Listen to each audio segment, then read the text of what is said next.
नहीं हुई है देर, इस नवरात्रि चौथे दिन माता को ऐसे बुलाएं अपने घर। दोस्तों, नवरात्रि के पावन दिनों में अगर माँ अम्बे आपके घर आ जाती हैं, तो फिर घर से सुख, समृद्धि और धन कहीं नहीं जाता। लेकिन अगर वो नहीं आती तो इसका मतलब है कि माता रानी आपसे बिल्कुल खुश नहीं है। हो सकता है कि नवरात्रि की शुरुआत में आपसे कुछ ऐसी गलतियाँ हो गई हो जिससे माता आपसे नाराज हो गई हो। लेकिन कहते हैं ना कि देर आए पर दुरुस्त आए, यानी कि अभी भी नवरात्रि के 6 दिन बचे हुए हैं। आपके पास मौका है कि इन 6 दिनों में आप देवी माँ को प्रसन्न करके उन्हें अपने घर बुला सकते हैं। तो सोचने वाली बात है, आखिर कैसे? दरअसल नवरात्रि का चौथा दिन माँ कूष्मांडा को समर्पित है। इस दिन आपको उनकी पूजा करते समय अपने मन में ईर्ष्या, छल और कपट जैसी भावना भूलकर भी नहीं लानी है।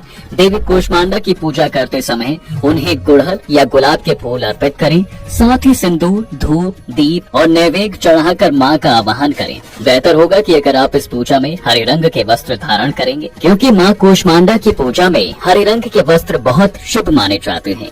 यदि आप ऐसा करते हैं तो आपके सारे दुख दूर हो जाते हैं। वैसे आपको शायद नहीं पता होगा दोस्तों, लेकिन माँ कूष्मांडा को कुम्हाड़ा यानी कि सफेद पेठा बहुत पसंद है। इसलिए कहा जाता है कि माँ कूष्मांडा को खुश करने के लिए उन्हें कुम्हाड़ा जरूर चढ़ाना चाहिए। और शास्त्र कहते हैं कि ब्रह्मांड एक कुम्हाड़े की तरह है, जिसके चारों ओर कुछ न कुछ है, पर बीच बीच में खाली है। मान्यताओं के अनुसार माँ कूष्मांडा ब्रह्मांड के बीच में निवास करती हैं और पूरे संसार को आने वाली हर तरह की समस्याओं से बचाती हैं। तो अगर आपको साबुत कुम्हाड़ा कहीं ना मिले तो आप माता रानी को पेठे का भोग जरूर लगाएं। और हाँ, दिन में 101 बार माँ कूष्मांडा के मंत्र यानी कि या देवी सर्वभूतेषु माँ कूष्मांडा रूपेण संस्थिता नमस्तस्यै नमस्तस्यै नमस्तस्यै नमो नमः, इसका सच्चे मन से जाप अवश्य करें। वहीं नवरात्रि के 5वें दिन माँ स्कंद माता की पूजा की जाती है, जो कि पहाड़ों में निवास करती हैं। सिंह पर सवार माँ स्कंद माता अपनी गोद में भगवान कार्तिकेय को बैठाए रहती हैं। पौराणिक कथाओं की माने तो अपने पुत्र कार्तिकेय को राक्षसों से बचाने के लिए ही देवी पार्वती ने ये रूप लिया था। तो दोस्तों, अगर आप माँ की ममता को समर्पित देवी के इस रूप को प्रसन्न करना चाहते हैं तो सूर्योदय से पहले स्नान करके देवी को हरे रंग की साड़ी, चूड़ियाँ, मेहंदी, सिंदूर, रौली, अक्षत और पीले फूल चढ़ाकर उनका स्मरण करें। इसके बाद जब देवी माँ को भोग लगाएं तो ओम स्कंद मात्रे नमः मंत्र का जाप जरूर करें। कहते हैं कि ऐसा करने से आपकी प्रार्थना जल्दी स्वीकार होती है। कहते हैं अगर कोई स्त्री संतान की कामना रखते हुए इस दिन हरी चुनरी में नारियल बांधकर नंद गोप ग्रहे जाता यशोदगर्भ संभवा तुझसे न शेष्यामि विंध्याचल निवासिनी, इस मंत्र का 108 बार जाप करके उस नारियल की पोटली को हमेशा अपने सिरहाने रखें तो मान्यताओं के अनुसार उसकी सोनी गोद बहुत जल्द हरी भरी हो जाती है। वैसे दोस्तों, माँ स्कंद माता की पूजा करने का एक लाभ ये भी है कि आपको भगवान कार्तिकेय की कृपा भी आसानी से प्राप्त हो जाती है। आपको बता दें कि कार्तिकेय भगवान देवताओं के सेनापति हैं। जीवन में उनका आशीर्वाद प्राप्त करने का मतलब है कि आप अपने जीवन की किसी भी लड़ाई में आसानी से जीत हासिल कर सकते हैं।